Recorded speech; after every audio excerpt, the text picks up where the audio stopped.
Leaked many times over and its launch delayed by several months, Google's new value phone is finally here. And with an extremely attractive $350 price tag, it's got me excited. But affordable doesn't always mean good. Does this phone manage to balance both? Is it a solid upgrade from last year's model? And how does it compete with a similarly priced iPhone SE? And is it your gadget match? This is our Pixel 4a unboxing and review. Before we dive in, we need to get it out of the box. If you've seen our other Pixel unboxings, this one will be very similar. Packaging is pretty standard with a photo of the phone up front, hashtag Team Pixel on its back, and on its side, a sneak peek of the phone's mint-colored power button. To open it, just pull on these tabs over here and lift. First up is the Pixel 4a. Just lift on this flap and let's take a quick peek.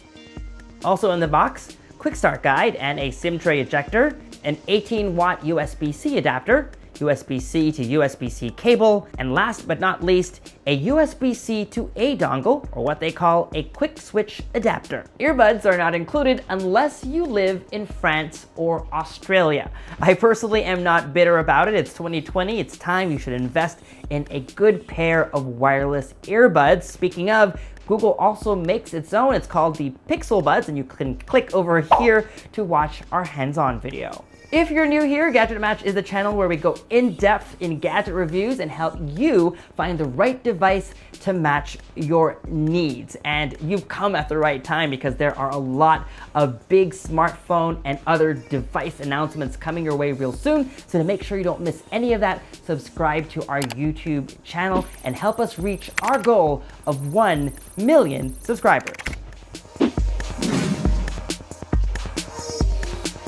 So this is it, the Pixel 4a, Google's budget phone offering and a more affordable alternative to the Pixel 4 and 4 XL. Unlike last year, the Pixel 4a only comes in one size, smaller actually than both the non-XL 3a and 4, just a little bit taller than the iPhone SE. While the Pixel 4 is available in orange, white, and black, and last year's Pixel 3a included a lovely shade of purple-ish, the Pixel 4a is just black. No, seriously, it's only available in just black, and that's also the official color. Google says that this is because of supply chain issues due to the COVID-19 pandemic.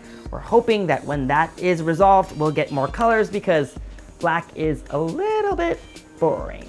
The only bit of color comes from a mint green power button on its right-hand side above its volume rocker. It's got a similar matte frosted finish as the white and orange Pixel 4s, and unlike the glossy just black Pixel 4. But in order to bring down costs, its shell is made of polycarbonate plastic instead of glass and aluminum. Last year's 3a was polycarbonate too, but there's something less premium about the way this one feels. The dark shade is also a bit of a smudge magnet, frosted finish notwithstanding.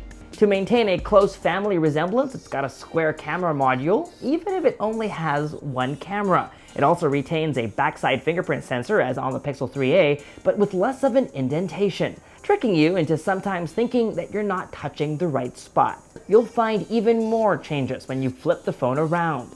Its display is made of Corning Gorilla Glass 3, an upgrade from the 3a's Dragon Trail glass, but not the top spec Gorilla Glass 5 that's on the Pixel 4. And just to jog your memory, it's the first time we've seen an edge-to-edge display on a Pixel device. The Pixel 3 XL had a large notch, while the 3a and 4 have large foreheads and/or chins.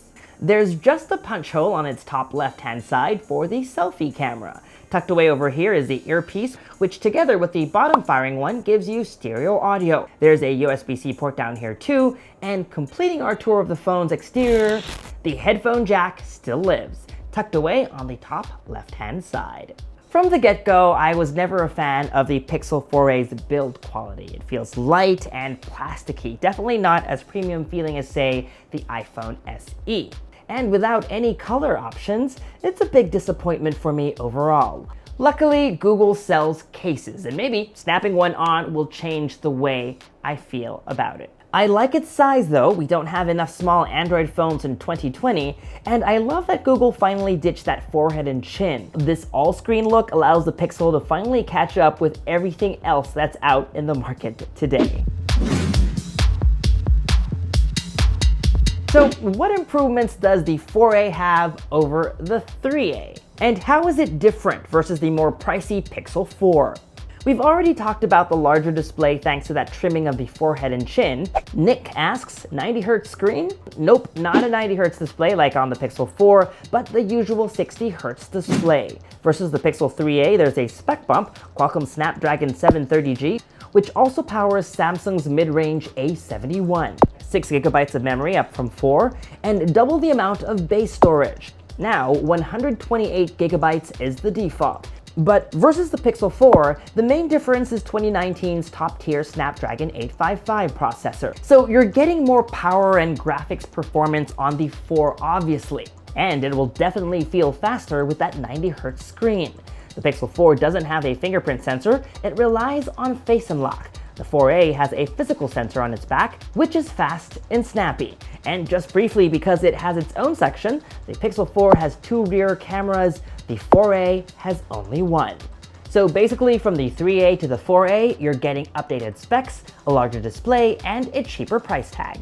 Stepping up to the 4, you get a top-tier Snapdragon processor, a second camera, and a faster display plus extras like wireless charging and an IP rating.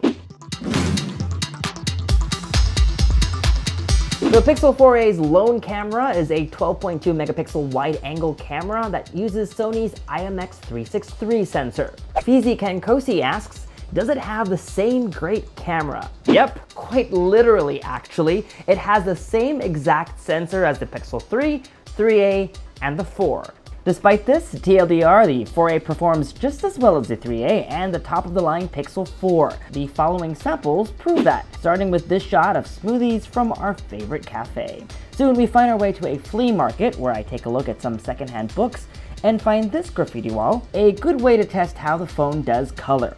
All 3 phones take almost the exact same photo. Another color test, this time with Chai in the frame so that we can also test the phone's ability to shoot people. Same results. Speaking of Chai, here's a portrait mode test. This is the only place we see much of a difference. The Pixel 4a seems to over-sharpen faces. Cutouts are good though.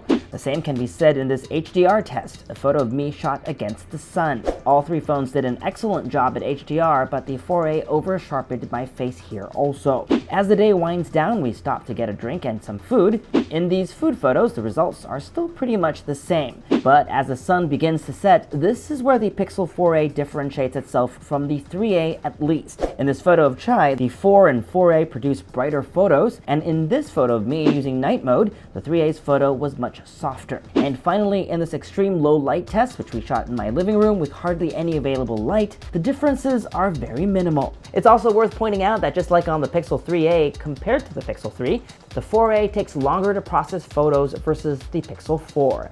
This is most evident when using night sight or portrait mode.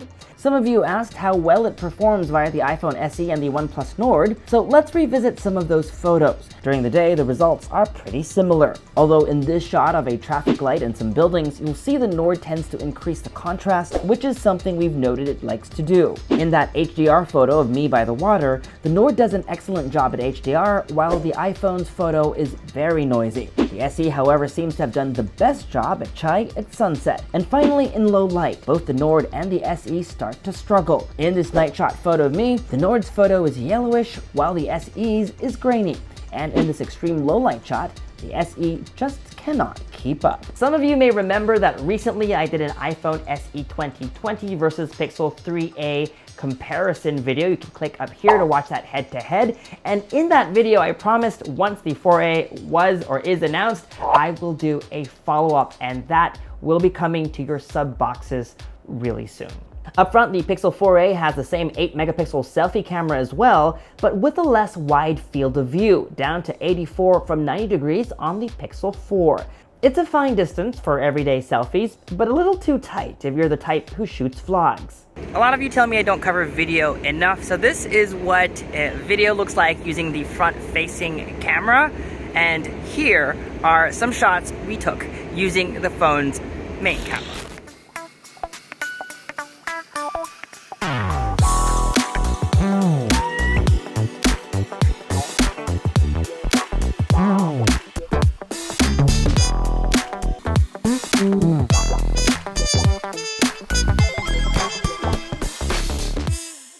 4a lacks in terms of camera hardware, it more than makes up in terms of software features. If you really think about it, even with its single camera and older image sensor, the fact that it's able to keep up with some of the best smartphone cameras in the market today is really a testament to how good and how superior Google's computational photography skills are.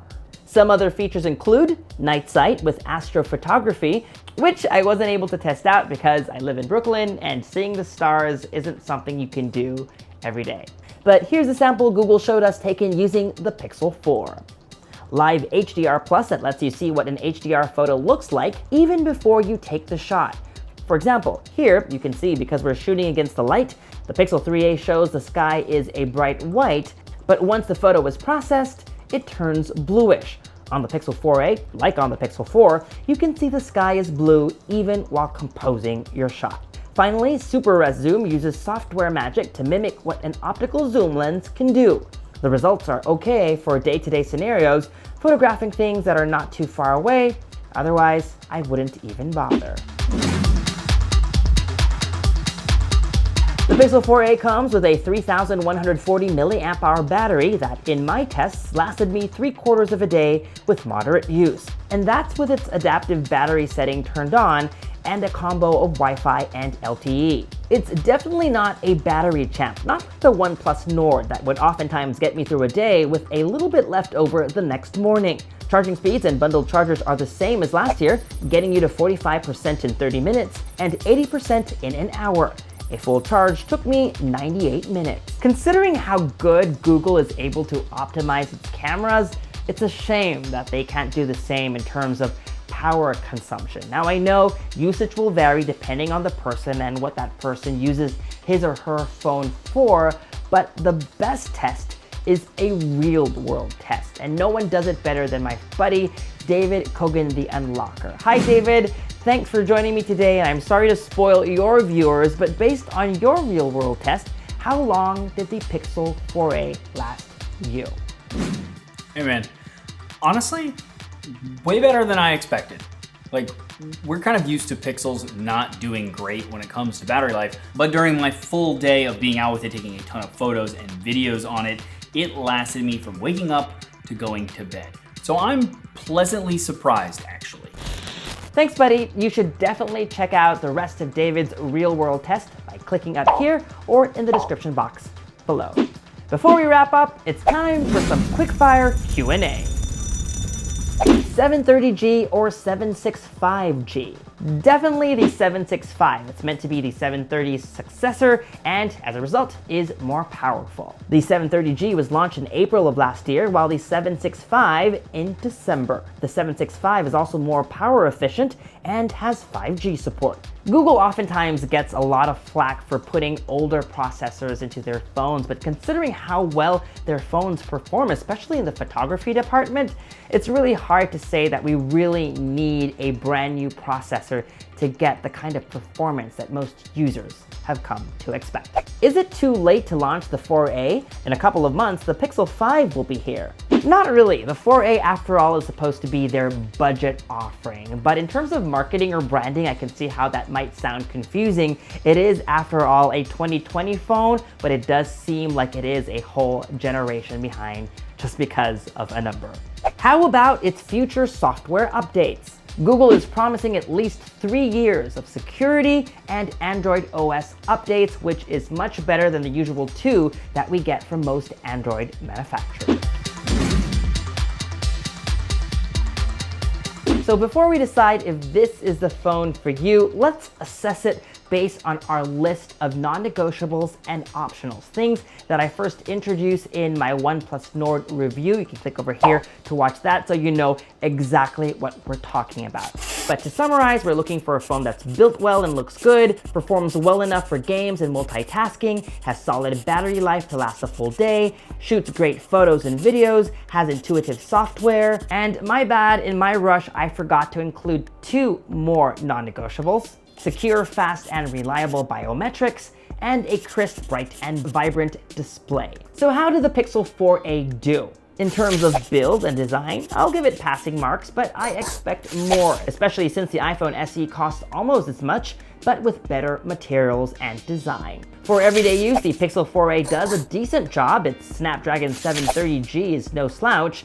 Normal day-to-day tasks ran fine, as well as some of my favorite games. If anything, it was load times that suffered a bit. And don't forget the longer processing time for photos. Battery life, we've already discussed this. The Pixel 4a has average battery life. In my tests, not good enough to last a full day. Great photos and videos, most definitely as good as the best. Intuitive software, check. Although we really needed a screen recorder for this video, thankfully that's coming in Android 11. Secure and fast biometrics, albeit older tech, it's fast and reliable. I have no complaints. The display is crisp, but like on the 3a, we still wish that colors were more vibrant and the display brighter. Meanwhile, in terms of optionals, the 4a doesn't have wireless charging and an official IP rating for water resistance, but it does come with case options and, more importantly, a headphone jack. So where does this leave us? I guess it's time to answer that all-important question: is the Pixel 4a your gadget match? This juncture, it's important to revisit the phone's price tag, $349 US. That's $50 cheaper than the 3A and the 2020 iPhone SE, more than $80 cheaper than the Galaxy A71, and about $100 less than the OnePlus Nord. It's brilliant pricing by Google, meant to undercut Apple. And honestly, all of its other competitors at this price point, the likes of Motorola, Nokia, LG, and OnePlus. Simply put, if you're not fussy about build quality and specs and you're really just looking for a phone with one excellent camera, then this is the phone for you, the Pixel 4a. It is your gadget match. Should you get the iPhone SE instead? As I promised, I'm working on a head-to-head video, so please watch out for that video dropping real soon. Should you spend a bit more and get the OnePlus Nord? This may or may not come as a shocker, but the Pixel 4a has the more superior camera to the OnePlus Nord, even if the Nord has 4 rear cameras. So if photos are your main priority, the Pixel 4a is definitely better. But otherwise, the Nord really is more superior in every other way. Build quality and design, and battery life, my biggest complaints about the 4a. On top of that, it has a snappy screen and amped up performance, so overall, the OnePlus Nord is the more well-rounded value for money pick. That said, the $350 price point is insanely low. In a year where phones kept getting more and more expensive, this might be the only phone that got a price drop. And for what it offers in its price category, there's nothing quite like it. And if this is all you're willing to spend on a smartphone, that's okay. I say, go for it. It is a worthy recipient of the Gadget Match seal of approval. To be honest, the main reason why I recommend the Pixel 4 is because of its excellent camera. But what do you know, this phone has the same exact camera, so controversial statement here, to most users, I'd recommend this phone over this one. That said, Google is known to reduce phone prices ahead of a major product launch, and with the Pixel 5 on the horizon, maybe you can wait for this phone's price to go down, and then if that happens, nab this one instead. And that was our Pixel 4a unboxing and review. We have a lot more phone reviews coming your way, plus a lot of other exciting stuff, so to make sure you don't miss any of them, subscribe to our YouTube channel and hit that bell icon so that you get notified as soon as we post each new video. Follow me on social media for all the behind-the-scenes fun stuff, and as always, make GadgetMatch.com your daily habit. Until the next video, I'm MICHAELJOSH. Thanks for dropping by.